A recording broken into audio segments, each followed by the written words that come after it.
ದುಡ್ಡು ದುಡ್ಡು ದುಡ್ಡು. ಇನ್ನೇನು ನಿಮ್ಮಪ್ಪ ಬರ್ತಾರೆ, ಹಾಲು ತೊಗೊಂಬರ್ತಾರೆ, ಬಿಸಿ ಮಾಡಿಕೊಡ್ತೀನಿ, ಕುಡಿಯುವಂತೆ. ಓಕೆನಾ? ದುಡ್ಡು ದುಡ್ಡು ದುಡ್ಡು. ನಿಮ್ಗೆ ಯಾವಾಗಿಂದ ಫೋನ್ ಮಾಡ್ತಾ ಇದ್ದೀನಿ, ಸ್ವಿಚ್ ಆಫ್ ಅಂತ ಬರ್ತಾ ಇದೆ. ಫೋನ್ ಚಾರ್ಜ್ ಹಾಕೊಂಡಿರ್ಲಿಲ್ವಾ? ಅಯ್ಯೋ, ಚಾರ್ಜ್ ಹಾಕಿದ್ದೀನಿ, ಸ್ವಿಚ್ ಆನ್ ಮಾಡೋದು ಮರ್ತ್ಬಿಟ್ಟಿದ್ದೀನಿ ಅಂತ ಕಾಣುತ್ತೆ. ಹೌದು, ನೀವ್ಯಾಕೆ ಇಷ್ಟೊಂದು ಗಾಬರಿ ಆಗಿದ್ದೀರಿ? ಅಮ್ಮನಿಗೆ ಗುರುಗಳ ಮಾತಲ್ಲಿ ಯಾವುದೋ ದೇವಸ್ಥಾನದಲ್ಲಿ ಮಗು ಸಿಗುತ್ತೆ ಅನ್ನೋ ಹಿಂಟ್ ಸಿಕ್ಕಿದೆಯಂತೆ. ಅದಕ್ಕೆ ಅಮ್ಮ ಪ್ರೀತು ಪೊಲೀಸ್ನವ್ರನ್ನ ಕರ್ಕೊಂಡು ಎಲ್ಲ ದೇವಸ್ಥಾನ ಹುಡುಕ್ತಾ ಇದ್ದಾರೆ. ಹೌದಾ? ಮತ್ತೆ ಈಗ ಏನು ಮಾಡೋದೀಗ? ತಕ್ಷಣ ಈ ಜಾಗದಿಂದ ಹೊರಡಬೇಕು ಅಷ್ಟೇ ಸಾರ್ಥಿ. ಆದರೆ ಎಲ್ಲಿಗೆ ಅಂತ ಹೋಗೋದು? ಎಲ್ಲಿಗೆ ಅಂತ ಗೊತ್ತಿಲ್ಲ, ಆದರೆ ನಾವು ಇವಾಗ ಹೊರಡಬೇಕು ಅಷ್ಟೇ. ಅಂದರೆ ಈ ದೇವಸ್ಥಾನ ತುಂಬ ದೂರ ಇದೆ, ಇಲ್ಲಿಗೆ ಬರಲ್ಲ ಅನಿಸುತ್ತೆ. ಇಲ್ಲ ಸಾರ್ಥಿ, ಹಾಗೆ ಹೇಳೋದಕ್ಕಾಗಲ್ಲ. ನನಗೆ ಊರಾಚಾರ ದೇವಸ್ಥಾನಗಳಲ್ಲಿ ಹುಡುಕೋದಕ್ಕೆ ಹೇಳಿರೋದು. ಹಾಗಂತ ಮಗುನ ಹುಡ್ಕೊಂಡು ಇಲ್ಲಿಗೆ ಬೇರೆ ಯಾರೂ ಬರಲ್ಲ ಅಂತ ಹೇಳೋದಕ್ಕಾಗಲ್ಲ. ಮೊನ್ನೆ ಗುರುಗಳನ್ನ ನೋಡೋದಕ್ಕೆ ಅವರೆಲ್ಲ ಇದೇ ದೇವಸ್ಥಾನಕ್ಕೆ ತಾನೇ ಬಂದಿದ್ದು. ಇವಾಗ ಮತ್ತೆ ಈ ದೇವಸ್ಥಾನಕ್ಕೆ ಬರಲ್ಲ ಅಂತ ಯಾವ ಕಾನ್ಫಿಡೆನ್ಸಲ್ಲಿ ನಾವು ಇಲ್ಲೇ ಕೂತ್ಕೊಳ್ಳೋಕ್ಕಾಗುತ್ತೆ? ನನ್ನ ಮಗಳ ವಿಷಯದಲ್ಲಿ ಒಂದು ಸಣ್ಣ ರಿಸ್ಕ್ ತಗೊಳ್ಳೋಕ್ಕೂ ನನಗಿಷ್ಟ ಇಲ್ಲ ಸಾರ್ಥಿ. ಬನ್ನಿ ಸಾರ್ಥಿ, ಹೊರಟ್ಬೇಡ. ಆಯ್ತಾಯ್ತು. ಹೊಸ್ದಾಗಿ ಹೋಗೋ ಜಾಗದಲ್ಲಿ ಏನು ವ್ಯವಸ್ಥೆ ಇರುತ್ತೋ ಗೊತ್ತಿಲ್ಲ. ಅದಕ್ಕೆ ನೀವು ತಂದಿರೋ ಹಾಲು ಕೊಡಿ, ಕಾಯಿಸ್ಬಿಟ್ಟು ಬಾಟ್ಲಿಗೆ ಹಾಕೊಂಬರ್ತೀನಿ. ಹಾಂ, ಕುಡಿ.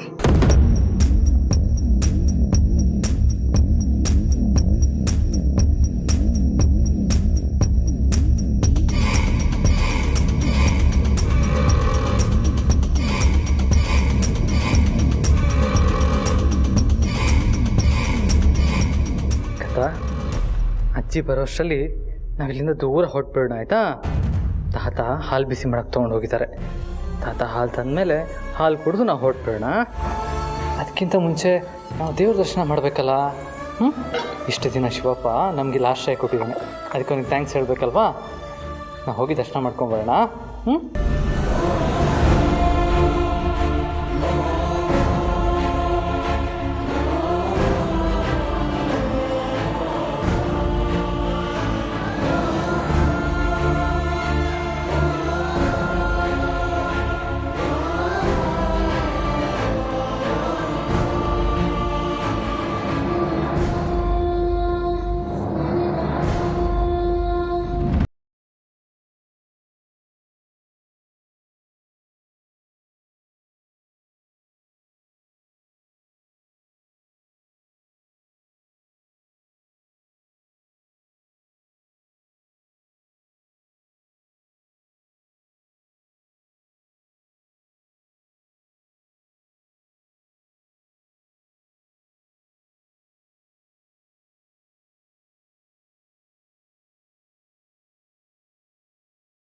ಪ್ರತಿಯೊಂದು ಸಮಸ್ಯೆನೂ ನೀನು ಪರಿಹಾರ ಮಾಡ್ತೀಯಂತೆ.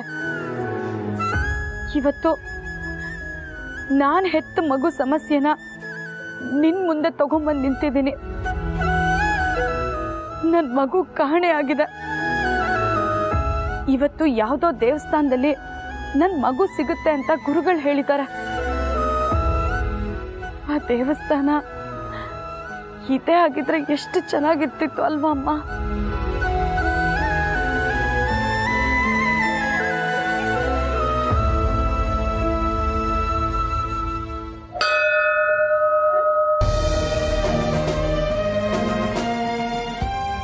ಗಂಟೆ ಶಬ್ದ, ಇದು ಶುಭ ಸೂಚನೆ.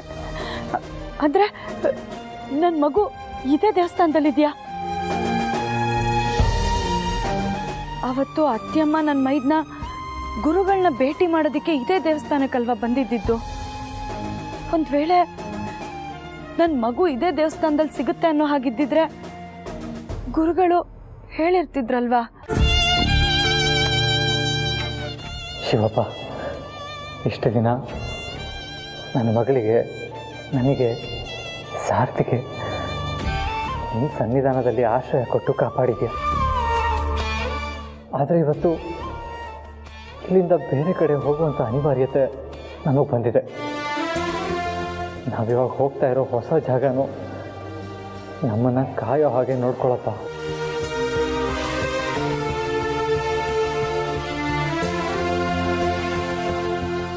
ಎಲ್ಲಾದ್ರೂ ಸರಿ, ಇವತ್ತು ನನ್ನ ಮಗು ನನ್ನ ಕಣ್ಣಿಗೆ ಬೀಳೋ ಹಾಗಾಗ್ಲಿ ತಾಯಿ, ಅದು ಸುರಕ್ಷಿತವಾಗಿರ್ಲಿ.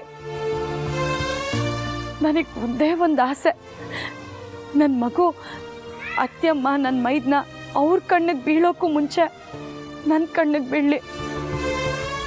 ಒಂದು ವೇಳೆ ಇವ್ರು ಯಾರಾದರೂ ಮೊದಲು ನನ್ನ ಮಗುನ ನೋಡಿದ್ರೆ ನನ್ನ ಮಗುನ ತೊಗೊಂಡು ಹೋಗಿ ಜನನಿ ಕೈಗೆ ಒಪ್ಪಿಸ್ತಾರೆ. ಅದೇ ನನ್ನ ಕಣ್ಣಿಗೆ ಬಿದ್ದರೆ ನಾನು ನನ್ನ ಮಗುಗೆ ಹಾಲು ಕೊಡ್ತೀನಿ. ದಯವಿಟ್ಟು ತಾಯಿ, ನನ್ನ ಈ ಒಂದೇ ಒಂದು ಕೋರಿಕೆನ ಈಡೇರ್ಸಮ್ಮ.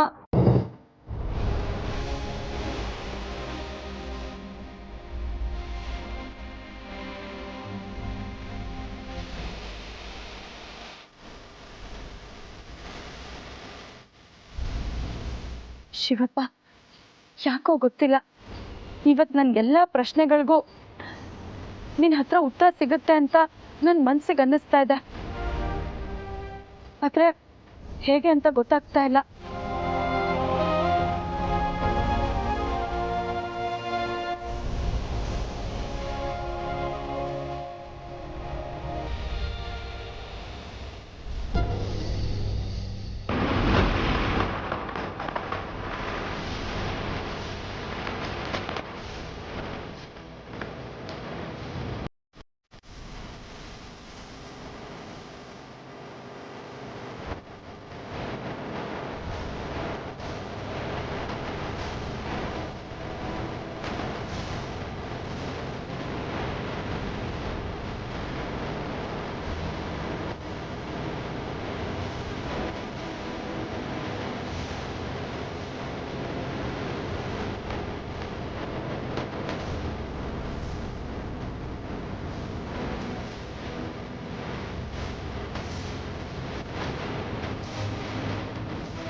ಅದಕ್ಕೆ ಬಂದರೆ ಇನ್ನೊಂದು ಸ್ವಲ್ಪ ಹಾಲು ಮಿಕ್ಕಿದೆ, ಇದನ್ನು ಕುಡಿಸ್ತೀರಿ.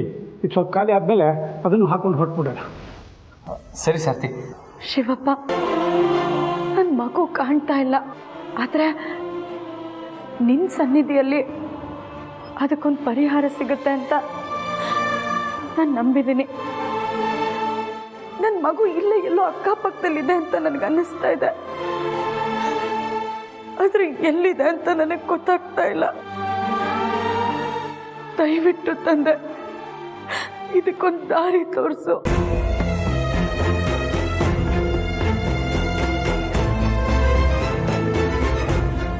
ಸಾಥಿ, ಮಗು ಹಾಲು ಕುಡಿಯೋಷ್ಟರಲ್ಲಿ ನೀವು ಬೇಕಾಗಿರೋದನ್ನೆಲ್ಲ ಪ್ಯಾಕ್ ಮಾಡ್ಕೊಂಬಿಡಿ. ಎಸ್ಪೆಷಲಿ ಮಗುಗೆ ಬೇಕಾಗಿರೋದು ಮಗು ಬಟ್ಟೆಗಳು, ತೊಟ್ಲು, ಹಾಗೆ ಪಾರು ಸೀರೆನ ಮರಿಬೇಡಿ ಸಾರ್ಥಿ. ಹಾಂ, ಈ ಮಗು ಅದರ ತಾಯಿನ ಸೇರ್ಕೊಳ್ಳೋದಕ್ಕೆ ಇನ್ನೂ ಎಷ್ಟು ಸಮಯ ಆಗುತ್ತೋ ಏನೋ ನನಗೆ ಗೊತ್ತಿಲ್ಲ. ಪಾರು ಬಟ್ಟೆಗಳಾದರೂ ಈ ಮಗು ಜೊತೆ ಇರಲಿ ಅಂತ.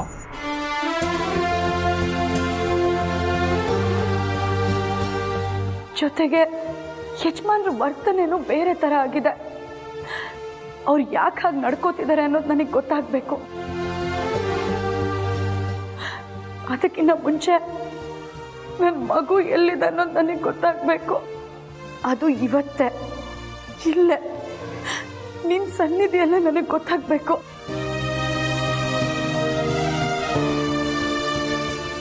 ಯಾಕೆ ಅಂದರೆ ನನಗೂ ಕಾದು ಕಾದು ಸಾಕಾಗಿ ಹೋಗಿದೆ.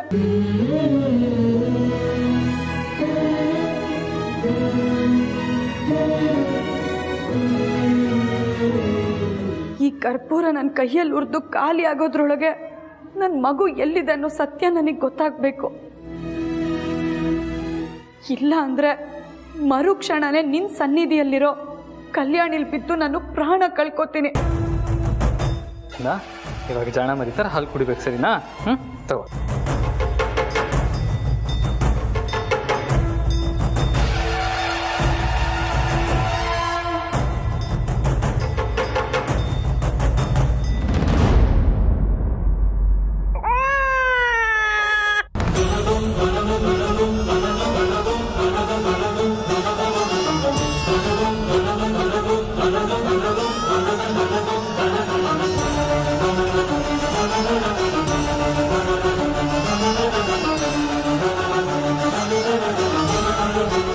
ಇಲ್ಲ, ಇದು ನನ್ನ ಮಗುನೇ. ಕಂದ,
ಯಾಕಂದ ಅಳೋದು?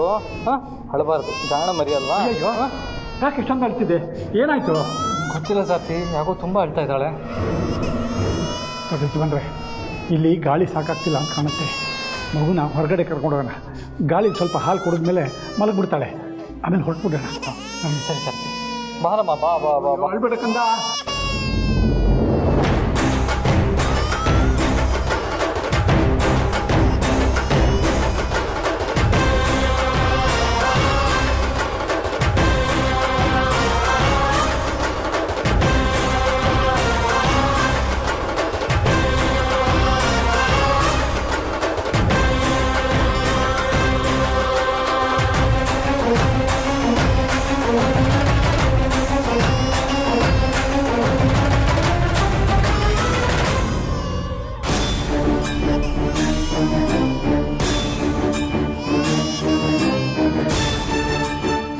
ಅಳಬಾರ್ದು ಕಂದ.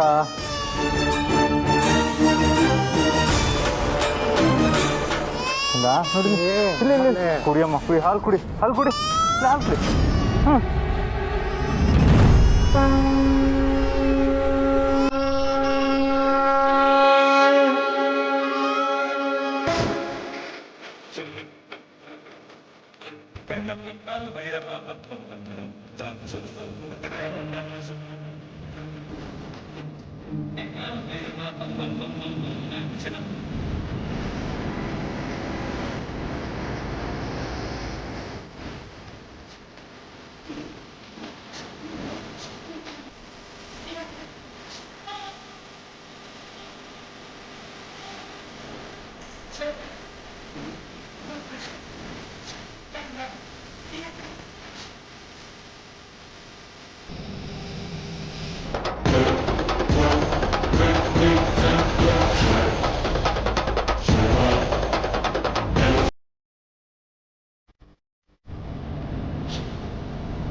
ಮಗು ನಿಮ್ಮ ಹತ್ರ ಹೇಗೆ ಬಂತು?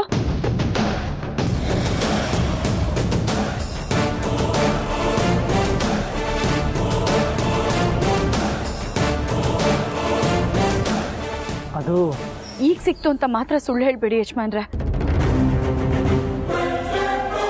ನೀವು ಬೆಳಿಗ್ಗೆ ಮನೆಯಿಂದ ಬರೋವಾಗ ತಂದಿದ್ದ ಗೆಚ್ಚೆ, ಬಟ್ಟೆ ಬೇರೆನೇ ಕತೆ ಹೇಳ್ತಾ ಇದೆ. ಅಲ್ಲಿಗೆ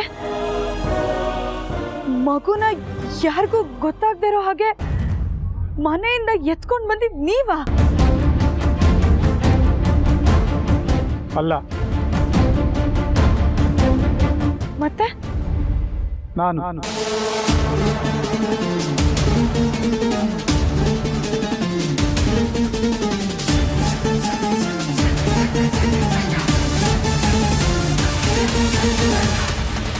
ನಿನ್ನ ಅಳಿಯನ್ ಬಚಾವ್ ಮಾಡೋದಕ್ಕೆ ಸುಳ್ಳು ಹೇಳ್ಬೇಡಪ್ಪ. ಸುಳ್ಳು ಹೇಳೋ ಅವಶ್ಯಕತೆ ನನಗಿಲ್ಲಮ್ಮ. ನಾನು ಹೇಳ್ತಿರೋದು ನಿಜಾನೇ.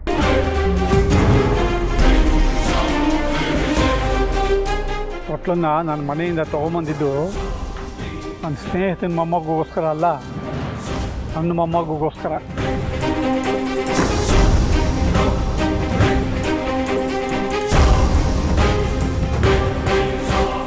ಅರಸನ ಕೋಟೆಯಿಂದ ಈ ಮಗುನ ಎತ್ಕೊಂಡ್ಬಂದಿದ್ದು ನಾನು, ಪಾರ್ವತಿ.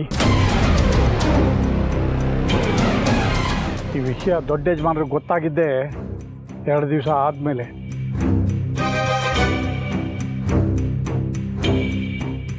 ಈ ಮಗುನ ನಿನ್ನ ಹತ್ರ ಸೇರಿಸ್ಬೇಕು ಅಂತ ನಾನೇ ನನ್ನ ಮೊಮ್ಮಗುನ ಎತ್ಕೊಂಡು ಬಂದಮ್ಮ.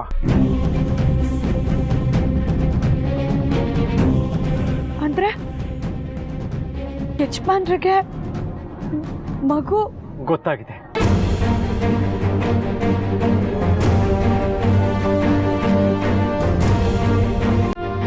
ಇದು ನೀನ್ ಹೆತ್ತ ಮಗು ಅಂತ ನನಗೆ ಗೊತ್ತಾಗಿದೆ.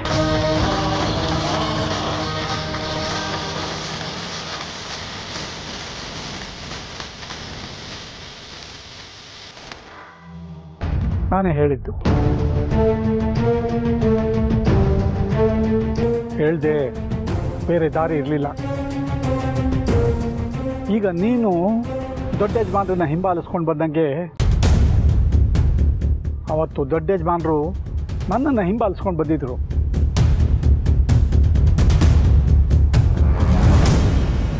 ಮಗು ನನ್ನ ಹತ್ರ ಇರೋದು ನೋಡಿ ಕೋಪ ಮಾಡಿಕೊಂಡ್ರು. ಜನನಿಗೆ ಮಗುನ ಹಿಂದಿರುಗಿಸೋದು ಅಂತ ನಿರ್ಧಾರ ಮಾಡಿಬಿಟ್ರು.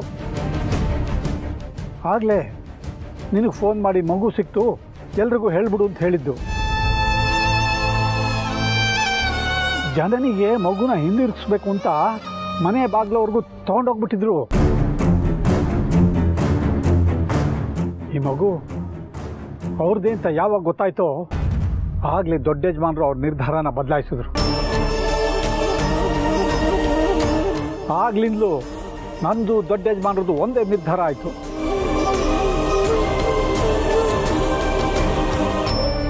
ಅವಾಗಿದ್ದಾನೇನಾ ಮಗು ಹುಡ್ಕೋ ವಿಚಾರದಲ್ಲಿ ನೀವು ಆಸಕ್ತಿ ತೋರಿಸ್ತಾ ಇದ್ದಿದ್ದು? ಹೌದು, ಆದರೆ ನೀನೀಗ ಈ ಥರ ಪ್ರಶ್ನೆ ಮಾಡೋ ಅಧಿಕಾರನ ಉಳಿಸ್ಕೊಂಡಿದ್ಯಾ? ಇಲ್ಲ ಅನ್ಸುತ್ತೆ.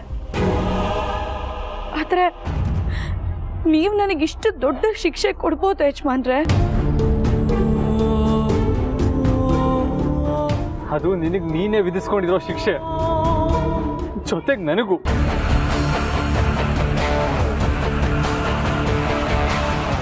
ಹೆತ್ತು ಮಗು ಕಳೆದೋಗಿದೆ ಅಂತ ನೀನು ಚಡಪಡಿಸ್ತು. ಅಂಥದ್ರಲ್ಲಿ ನಮ್ಮ ಮಗು ನಮ್ಮಿಂದ ಶಾಶ್ವತವಾಗಿ ದೂರ ಹೋಗಿದೆ. ಇನ್ಯಾವತ್ತೂ ಅದನ್ನು ನೋಡೋಕ್ಕೆ ಆಗಲ್ಲ ಅಂತ ಕತೆ ಕಟ್ಟಿದೆಯಲ್ಲ, ಅದನ್ನು ನಿಜ ಅಂತ ನಂಬ್ಕೊಂಡು ನಾನು ಎಷ್ಟು ಕೊರಗಿದ್ದೀನಿ ಅನ್ನೋ ಅರಿವಿದೆ ನಿನಗೆ?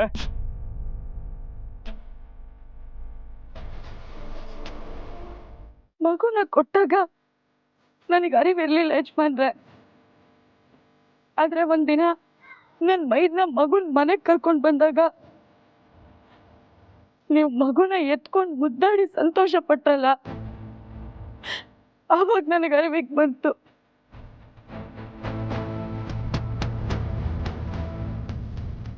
ಆಗ್ಲಾದ್ರೂ ನಿನಗೆ ಸತ್ಯ ಹೇಳಬೇಕು ಅಂತ ಅನಿಸ್ಲಿಲ್ವಾ? ಅನ್ನಿಸ್ತು ಯಜಮಾನ್ರೆ. ಆದ್ರೆ ಹೇಳಲಿಲ್ಲ. ಪಾಪ ಯಾಕೆ ಹೇಳ್ತೀಯ?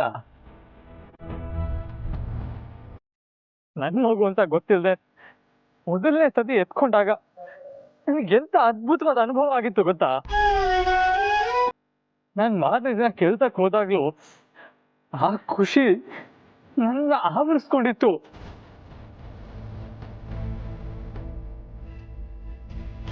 ಆದ್ರೆ ಅದನ್ನ ನಿನ್ನ ಹತ್ರ ತೋರಿಸ್ಕೊಂಡ್ರೆ ಎಲ್ಲಿ ನಿನ್ ಮನ್ಸಿಗೆ ನೋವಾಗುತ್ತೋ ಅಂತ ಆ ವಿಷಯನ ಮುಚ್ಚಿಡ್ತಾ ಬಂದೆ.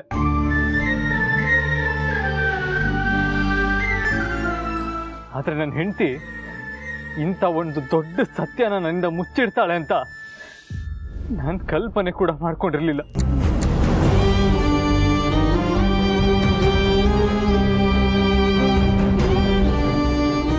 ನನ್ನಿಂದ ತಪ್ಪಾಗಿದೆ ಯಜಮಾನ್ರೆ. ನಾನು ಒಪ್ಕೋತೀನಿ, ನಿಮ್ಮಿಂದನೂ ತಪ್ಪಾಗಿದೆ.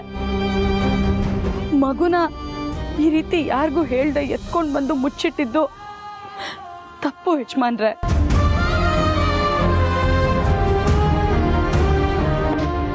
ನಾವು ಒಬ್ರಿಗೊಬ್ರು ಕ್ಷಮಿಸ್ಕೊಳ್ಳೋಣ. ನೋಡಿ, ಮಗುನ ಕರ್ಕೊಂಡು ಹೋಗಿ ಜನರಿಗೆ ಕೊಟ್ಬಿಡೋಣ.